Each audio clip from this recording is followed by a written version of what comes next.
आप सभी का एक बार फिर मैं अपने मिडवाइफरी चैनल में स्वागत करती हूँ। तो आज हम लोग पढ़ाई करने वाले हैं मैनेजमेंट ऑफ शोल्डर डिस्टोसिया इन मिडवाइफरी लेड सेटिंग। तो शोल्डर डिस्टोसिया क्या होता है, हम इसको कैसे मैनेज करते हैं अपने व्यू में। डेफिनेशन। तो शोल्डर डिस्टोसिया क्या होता है? Entrapment of anterior shoulder behind the pubic bone where routine axial traction and normal maternal pushing efforts fail to deliver the shoulders। तो इसमें क्या होता है कि जो बेबी का इंटीरियर शोल्डर होता है वो प्यूबिक बोन के बिहाइंड में वो क्या होता है, ट्रैप हो जाता है, जिसकी वजह से रूटीन जो एक्सियल ट्रैक्शन हम करते हैं और जो मदर होती है वो एफर्ट्स लगाती है, पुश करती है बेबी को आउट करने के लिए, तो भी वो फेल हो जाती है और व्यर्थ नहीं हो पाता है बेबी का।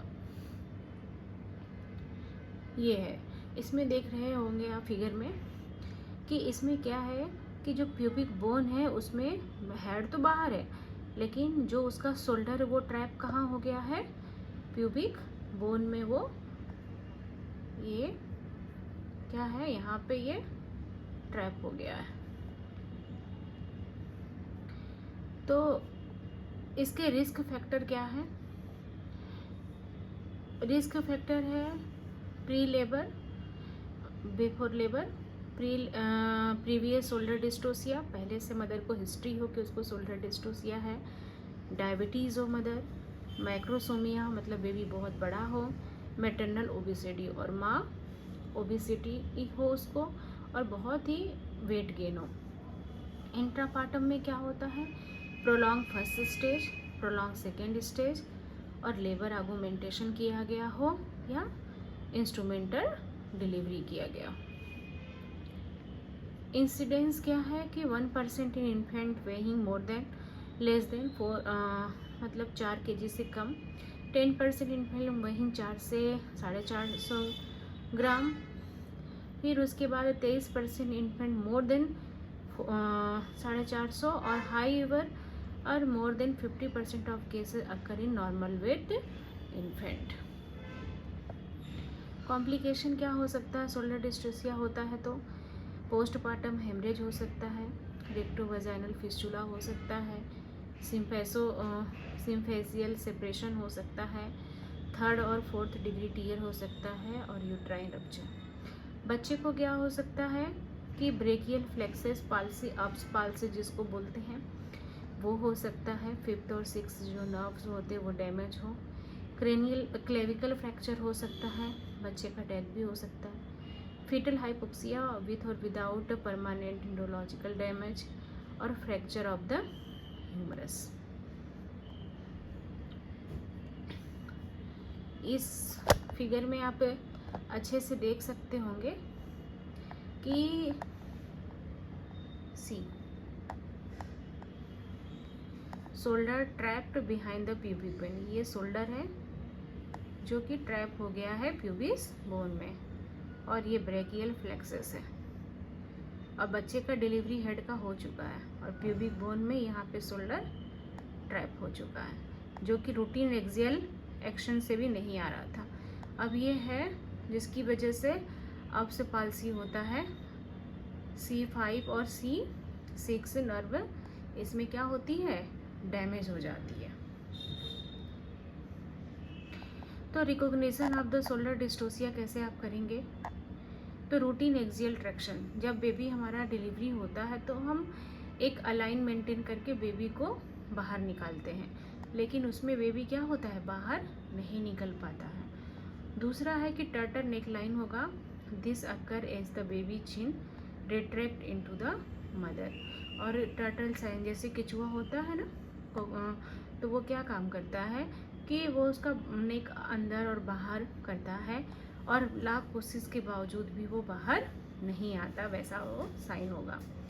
Head bobbing, describe the jerking movement of the head as the stretch forward, attempt delivery but move back of the perineum as the shoulder is strap. तो इसमें क्या होता है कि ऐसा आपको लगेगा कि बेबी का हेड आने वाला है, लेकिन फिर से वो पीछे की तरफ चला जाएगा। क्यों? क्योंकि वो शोल्डर क्या है, सिम्फेसिस प्यूबिक मतलब इसके अंदर वो ट्रैप्ड है, तो वो डिलीवरी नहीं हो पाएगा। ये देख रहे हो, ये see how strap not able to move also.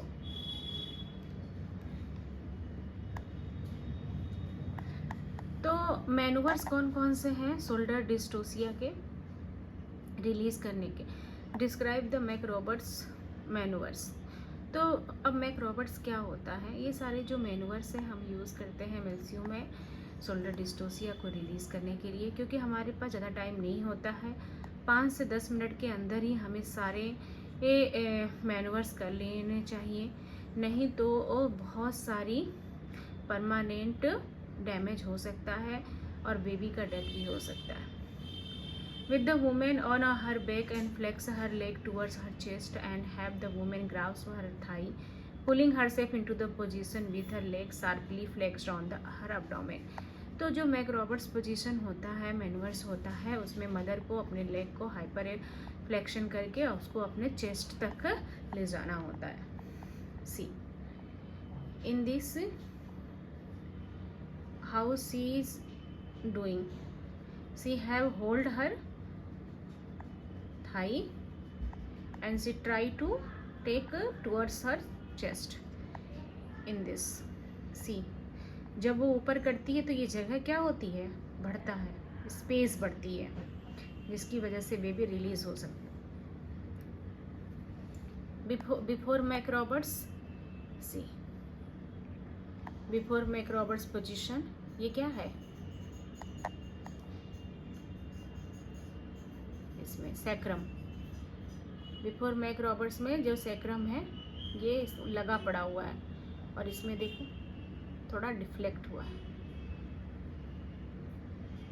Pelvic tilt symphysis more horizontally to facilitate shoulder delivery.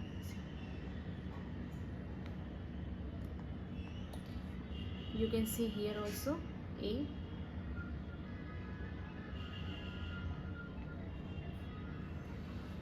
Next है suprapubic pressure. Hands in the CPR style, pressure above symphysis pubis to adduct the anterior shoulder and move into the oblique diameter of the pelvis. The assistant use the heel of the hand placed just above the mother pubic bone to the forcefully push the baby shoulder from the center to the side towards the baby chest. Do not push on the mother uterus. तो इसमें क्या करना है कि सुप्रा pubic pressure देना है और oblique में देते हैं। जिस तरह का शोल्डर ट्रैप होता है उसको रिलीज़ करने के लिए दिया जाता है। मदर के यूट्रस को या फंडल प्रेशर नहीं दिया जाता है। और ये मैनूवर सिर्फ और सिर्फ बच्चे को जो ट्रैप हो गया है जो शोल्डर, उसको रिलीज़ करने के लिए किया जाता है। सी ये बेबी है और बेबी का शोल्डर यहाँ पे ट्रैप हुआ, तो वो क्या काम कर रहा है, सी डायरेक्शन, वो सिर्फ रिलीज करने का काम कर रहा है सुप्राप्यूबिक से। See here suprapubic pressure, this shoulder trap and how see they are giving. ये इधर से देंगे तो इधर से ये रिलीज होगा, इस तरफ नहीं देना है, इस तरफ देना है, ताकि वो shoulder direction this one means like this, ताकि जो शोल्डर हो वो इधर रिलीज हो। These maneuvers work best if the person who is conducting it stand on the stool over the woman and continuous rocking. Apply routine axial traction. तो जो most of the cases होता है वो क्या होता है कि ये आपको मैक रॉबर्ट्स पोजीशन और साथ में सुप्राप्यूबिक प्रेशर देने से, कॉन्टीन्यूअस सुप्राप्यूबिक प्रेशर और रॉकिंग सुप्राप्यूबिक प्रेशर देने से बेबी का जो शोल्डर होता है वो रिलीज़ हो जाता है और अप्लाई करके रूटीन एक्सियल ट्रैक्शन से बेबी को हम डिलीवरी करा लेते हैं। मोस्ट ऑफ द केसेस यही दो मैनूवर से क्या होता है, बेबी रिलीज़ हो जाता है। ये हमारा, आप सब लोग सोच रहे हैं कि एक्सियल किसको बोलते हैं, एक्सियल ट्रैक्शन इसको बोलते हैं। बेबी को अलाइन मेंटेन करके, सी अलाइनमेंट मतलब उसका हेड और शोल्डर सब एक लाइन में है, इसको बोलते हैं एक्सियल ट्रैक्शन से बेबी को हम निकाल लेते हैं। फिर इवैल्यूएट फॉर एपिसियोटमी। यदि आप फेल हो गए, वहाँ पे आप सक्सेस नहीं हो पाए, आपका शोल्डर नहीं रिलीव हो पाया, तो अब आप क्या करेंगे, consider if episiotomy will provide additional room for internal मैनवर्स। तो जाहिर सी बात है, अब आपको इंटरनल मैनवर्स करने की ज़रूरत है। This will not deliver the baby as bony problem, not soft tissue problem. यदि आपका जो शोल्डर है वो सॉफ्ट टिश्यू प्रॉब्लम नहीं है, तो आपका हेल्प नहीं करने जा रहा है एपिसोड में, लेकिन फिर भी आपको लगता है कि नहीं, एपी करने से आपको एक्स्ट्रा रूम मिल जाएगा, एक्स्ट्रा जगह मिल जाएगा, तो आप ज़रूर करिए, ताकि आप बच्चे को आप रिलीज़ कर सको। Internal vaginal manoeuvres, depending on the clinical circumstance, choose between removing the posterior arm और इंटरनल रोटेशनल मैनूवर। ये 2 मैनूवर्स करते हैं। तो पहले हम ये मैनूवर्स करने के लिए वजाइना में के थ्रू हम क्या करते हैं, interior posterior into the sacrum hollow using the famous grip hand bracelet hand. तो हम ब्रेसलेट हैंड, जैसे ये कैसे कप साइज में, ये ब्रेसलेट हैंड, इस तरह से हम कप साइज बना के अपने हैंड को डालना है, किसी और चीज़ को नहीं, अपना हैंड। ये दिखाया कि कैसे आपको हो अपना हैंड कप साइज में ब्रेसलेट हैंड टाइप का बनाना है और उसको इंसर्ट करना है। How can you attempt to birth the posterior arm, उस तरह से बनाकर ब्रेसलेट की तरह अपने हैंड को, फिर उसको इंसर्ट करना है। Insert hand into the vagina and grab the humerus of the arm that it posterior.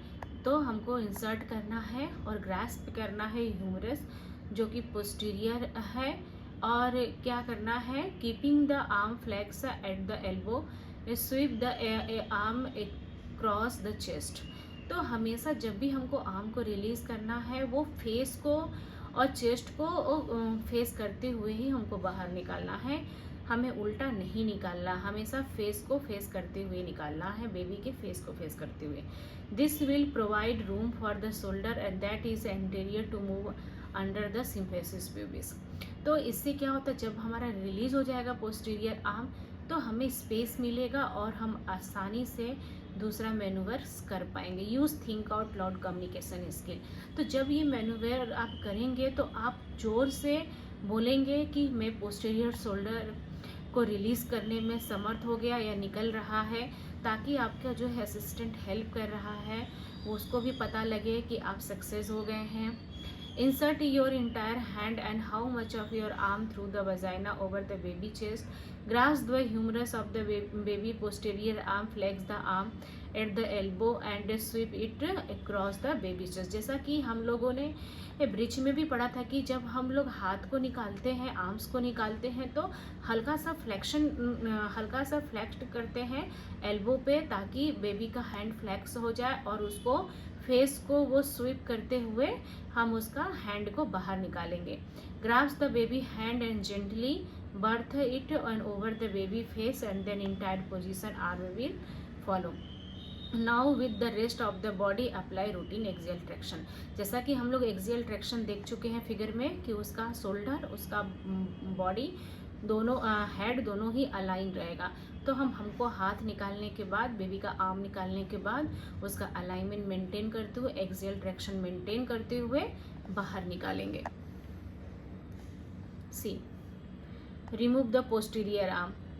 यहाँ पे इसने क्या किया, देखिए फ्लेक्शन को मेंटेन किया है, फिर हाथ को स्वीप करते हुए, देखो कैसे स्वीप करते हुए चेस्ट से, फेस से बाहर निकालना है, उल्टा नहीं निकालना है, हमेशा इस डायरेक्शन में निकालना है।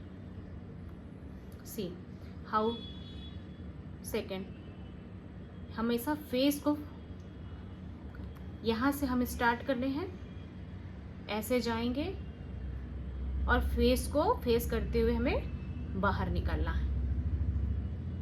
Describe how to perform the screw manoeuvres to release the shoulder. तो अभी हम लोगों ने पढ़ लिया कि पोस्टीरियर आर्म का डिलीवरी करा लेंगे और उसके बाद इंटीरियर आर्म का डिलीवरी करा के एक्सियल ट्रैक्शन मेंटेन करके हम बेबी को बाहर निकाल लेंगे। उसके बावजूद भी हमारा बेबी नहीं निकलता है, तब हम स्क्रू मैनूवर्स अप्लाई करते हैं जो कि हेल्प करता है शोल्डर को बाहर निकलने में। तो इसमें क्या करते हैं कि अप्लाई करते हैं pressure to the anterior shoulder in the direction of the baby chest, apply करते हैं सुप्राप्यूबिक प्रेशर, और उसके बाद क्या करते हैं grasp the humerus of the baby posterior arm, flex the arm at the elbow and sweep it across the baby chest. जैसे कि हमने निकाला था उस फिगर में अभी दिखाया था कि बेबी को फेस को चेस्ट को फेस करते हुए बेबी का आर्म बाहर निकालना है। Grasp the baby hand gently over the face and then entire posterior arm will follow and not but the rest of the apply routine axial traction. तो हमें रूटीन एक्सियल ट्रैक्शन करके baby को बाहर निकालना है। फिर उसके बाद हमने पढ़ा, हमको ये करना था कि कैसे हमको स्क्रू करना। तो using your hand over the baby chest and back and turn the baby torso. तो अभी हमको स्क्रू मेथड करना है। हमने तो निकाल लिया उसका पोस्टीरियर आर्म और इंटीरियर आर्म दोनों निकाल के एक्सियल से हम लोगों ने डिलीवरी करा लिया बेबी का। अब उसके बाद हम यदि वो भी हमारा फेल होता है तब हम स्क्रू मेथड करते हैं। और स्क्रू में क्या करते हैं using your hand over the baby chest, baby के चेस्ट तक ले जाना है and back turn the baby torso to other side, baby का जो टॉर्सो है अदर साइड में टर्न करेंगे जैसे कि हम स्क्रू करते हैं। And put your finger on the back of the shoulder nearest the mother pubic bone, put the finger of other hand in front of the posterior shoulder, with firm steady pressure rotate the baby torso facing the opposite side। अब हम जैसे screw में करते हैं ना, screw method, ऐसे हम baby को क्या करेंगे स्क्रू करेंगे, मतलब एक तरफ अपोजिट डायरेक्शन में टर्न करेंगे। नाउ बढ़ the rest of the body apply routine axial traction. जब हम उसको टर्न करते हैं तो जो उसका बेबी का जो हैंड ट्रैप्ड है वो क्या होता है रिलीज हो जाता है, और उसकी वजह से हम बेबी का बर्थ करवा सकते हैं। तो ये हमारा होता है screw method to deliver the baby. तो अब दूसरा है ऑल फोर्स। ये हमारा पोजीशन कुछ है जो हेल्प करता है जब बेबी का शोल्डर ट्रैप हो गया हो। तो द मूवमेंट एंड ग्रेविटी में help dislodge the impact shoulder and attempt routine axial traction and maximise sacral hollow. तो इसमें क्या होता है कि जब मदर ऑल फोर पोजीशन में होती है तो एक्स्ट्रा रूम उसको प्रोवाइड मिलता है, जैसे एक्सियल प्रेशर नहीं पड़ता है और आराम से बेबी को मूव होने में हेल्प मिलता है, और अच्छे से आप पोस्टीरियर आर्म निकाल के ये मैनूवर्स कर सकते हो। फिर क्या है intervention of the last resort, fracture of the clavicle, Zavanelli manoeuvres and symphysiotomy. ये हमारा सब लास्ट में होता है। पहले हमें एज ए मिडवाइफ जो पहले हम पढ़े हैं हमें वही ट्राई करना है। स्मेली है इसमें क्या the vast majority of shoulder dystocia resolve with combination of McRoberts और सुप्राप्यूबिक प्रेशर। डीब्रीफ। तो डीब्रीफ में क्या है कि सबसे पहले हम क्या करते हैं मैक्रोबर्ट्स पोजीशन देते हैं, सुप्राप्यूबिक प्रेशर देते हैं, और मोस्ट ऑफ द बेबी का डिलीवरी हमारा इन्हीं दो देने पे ही हो जाता है। यदि हमारा ये दो देने पे डिलीवरी नहीं हुआ है तब हम delivery of the posterior arm करते हैं, delivery of the interior arm करते हैं, और सुप्राप्यूबिक प्रेशर देने के साथ साथ फिर उसके बाद हमारा ये फेल हो जाता है तब हम आते हैं स्क्रू मेथड पे, टॉर्सो, जिसमें हम बेबी का टॉर्सो को के अपोजिट डायरेक्शन में करते हैं ताकि जो शोल्डर ट्रैप है वो रिलीज़ हो जाए। उसके बाद हम पूरा डॉक्यूमेंटेशन करते हैं कि जो भी हम मैनूवर्स किए हैं वो मैनूवर्स में कितना टाइम लगा है और कितना समय गया है, क्योंकि 5 से 10 मिनट का ही समय होता है और हम एक मैनूवर्स को 30 सेकेंड से अधिक नहीं समय दे सकते हैं। तो इसलिए हमको क्या करना है कि उसको पूरा कंप्लीट करना है और मदर से रिस्क फॉर्म पे साइन लेना है, और हमेशा हमें ओटी को इन्फॉर्म करके रखना है, क्योंकि यदि आप फेल होते हैं तो you have to shift the mother OT, क्योंकि ये मदर और बेबी की सेफ्टी की बात है। तो हम इसी के साथ मैं आप सबको थैंक्स बोलती हूँ कि आप मेरे साथ बने रहें, और इसी तरह से मोर इन्फॉर्मेटिव वीडियोस के लिए आप मुझे लाइक और सब्सक्राइब करें। Thank you.